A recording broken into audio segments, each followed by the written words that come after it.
The people in any given industry, they know who the good people are, who the bad people are. They know, hey, don't do business with this guy, do business with that guy. Hey, I heard that lady's really mean. I heard that dude's really nice. The people in any business, they know the true stuff that you and I will never know. You and I will never know.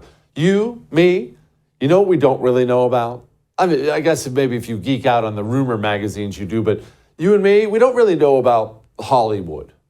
Because I'm not in that industry. You're not in that industry. The actors and actresses. When the camera's off behind the scenes, who's nice? Who's mean? You know, who's cheating on his taxes? Who's doing drugs? In the industry, everyone knows. I don't know. You don't know. In politics, I do know.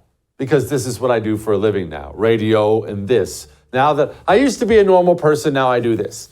So in politics, I do know. Or at least I know some.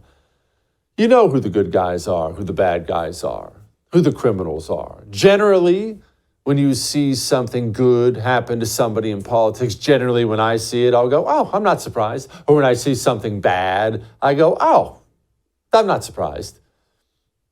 Joe Biden is mean. His entire career, he has been mean. It's not just his dementia. He's mean to people. His staff, his everyone else. He's a jerk. He's a jerk to everybody. That's known in politics. Bob Menendez is dirty. Everyone knows Bob Menendez is dirty. This isn't new. Honestly, it's not even really news. Bob Menendez is dirty. Everyone else watched this press conference and said, wow, I watch it. You could ask my wife. I watched this press conference and said, oh, yeah, I can see that. My name is Damian Williams, and I'm the United States Attorney here in the Southern District of New York.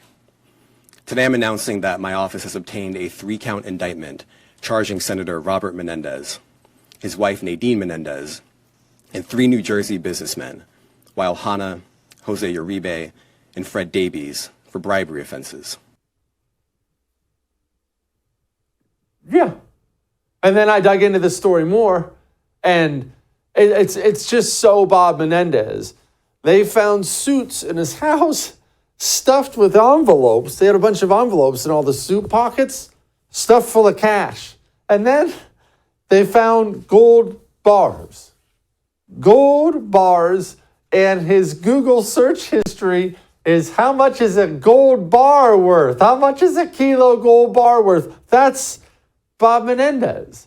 Bob Menendez, he was up for corruption years ago, and everyone who does what I do, everyone in politics knew it. Everyone knew he was guilty as sin. I guarantee he's guilty as sin, this guy too. It's Bob Menendez. Frankly, it's New Jersey. No one's surprised. Democrats can't even defend it. They've got the knives out for him now. Well, you know, I think the situation is quite unfortunate, but I do believe that it is in the best interests for Senator Menendez to resign in this moment. He's got to figure out whether he can adequately serve the people of New Jersey. A member of Congress who appears to have broken the law is someone who I believe should resign. Ouch. They are coming for this senator, huh? Joining me now, the great Dave Marcus, of course, columnist, author of the book Charade, about all the COVID lies, the endless COVID lies. All right, Dave, Menendez is a well-known scumbag in political circles. Everyone has known this guy has been dirty forever. None of this stuff shocked anybody. What is a little bit shocking for a lot of people is watching Democrats pile on right now. What exactly did this guy do, Dave? Well, I mean, it looks pretty bad. He allegedly basically sold influence to the government of Egypt, which paid him handsomely for it. Apparently, the FBI found $500,000 in cash and shoved around different places in his house. They also found gold bars. I think there might be an innocent explanation for that, though, Jesse. Maybe the senator is just a big fan of conservative talk radio. And in these uncertain times, wanted to make sure that he could diversify his assets. So look, this all looks really bad, Jesse. And the reason the Democrats are piling on is because they don't want to look like hypocrites, at least some of them. And it's a Democrat governor in New Jersey, so they really lose nothing if this guy's shown the door. Okay, well, I'm glad you brought that up. I would assume that too, right? It's New Jersey. It's going to be a Democrat. Who cares? It's blue. But Menendez is not particularly popular in New Jersey. He only won his last race by 3%. He is up for re-election. Chris Christie was a Republican governor there. Is this a winnable seat? Yeah, man. I mean, this is the Northeast. I mean, I grew up in Philly, and we used to say if our politicians didn't get indicted at least once, they weren't working hard enough. So, yeah, Northeast voters will look past an awful lot. Look, Menendez went through this before, right? He went on trial, and it was a mistrial. It was like 10-2 to acquit him. So he's going to try to fight through this, regardless of AOC's virtue signaling. Dave, do you foresee this being a problem for Joe Biden? Okay, all of a sudden, they have their eyes on the DOJ. They have their eyes on Menendez. Joe Biden's got more problems. Does Joe Biden like this, or does Joe Biden hate this politically? I think this does represent a problem for Joe Biden. This was something that was pointed out by my former colleague at the Federalist, John Davidson. But when you dig into this indictment, one of the things that it makes clear is that Menendez is guilty of influence peddling, whether he actually changed any policy or not. Right? Does this sound a little familiar? The illusion of influence is also deemed illegal here. So that's going to look horrible for Joe Biden. I think that's a very serious implication of how this is going to play out. Dave, are our politics more corrupt than other people's? Politics historically is so corrupt. It's so dirty. It's not a uniquely American thing or Democrat thing or Republican thing. It's just the nature of the business. Our politics now, when I look at our government, for most of my life, I used to think, okay, so it's not perfect, but certainly better than some tin pot, crappy third world dump. I don't know about that anymore. Am I wrong? I don't think you're wrong, but I do think it's a combination of two things. I do think that the license that politicians feel to engage in things like graft has gotten worse over at least the past few years, right? I mean, you can certainly go back to like Tammany Hall and find situations in our history that were much worse. But I also think just the nature of the internet and the news media today, we're seeing a lot more of it. There's a lot of stuff that would have been, without Hunter Biden's laptop, for example, none of this stuff ever happens, right? So I think technology plays a role, but I do think you're right that politicians are pretty brazen these days. Okay, speaking of politicians, this New York, Andrew Cuomo, Eric Adams, Joe Biden thing that's happening, here is Cuomo. Immigration, migrants are a federal responsibility, and the federal government has failed to manage the problem. But the plain truth is, New York City is overloaded.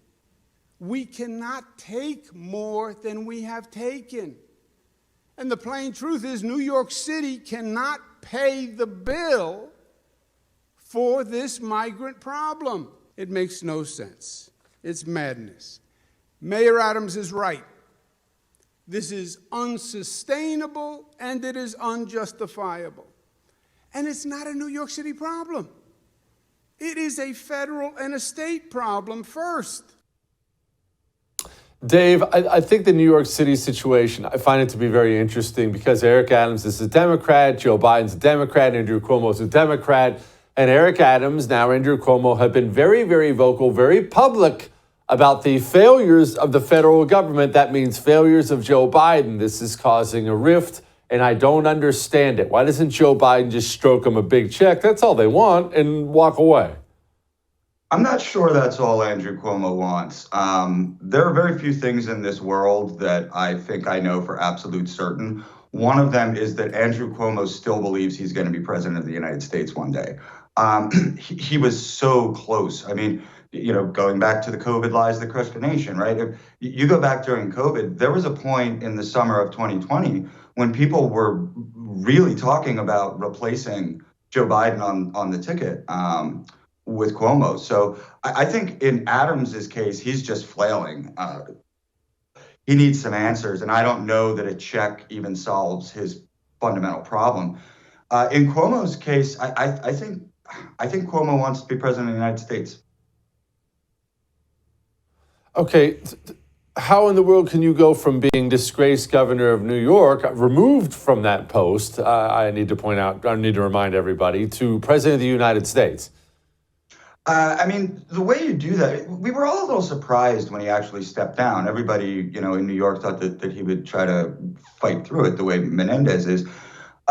In retrospect, it looks like a strategic retreat because he was able to just get himself out of the news. A lot of the heavier sexual allegations against him kind of fizzled a little bit. He didn't end up in any criminal hazard. So the Democrats don't have a deep bench, right? All you hear about is Gavin Newsom, Gretchen Whitmer. I think Andrew Cuomo is still on that short list. And quite frankly, I think most Democrats probably wrongly think he did a good job with COVID. Good grief. Dave, thank you so much, brother. I appreciate it.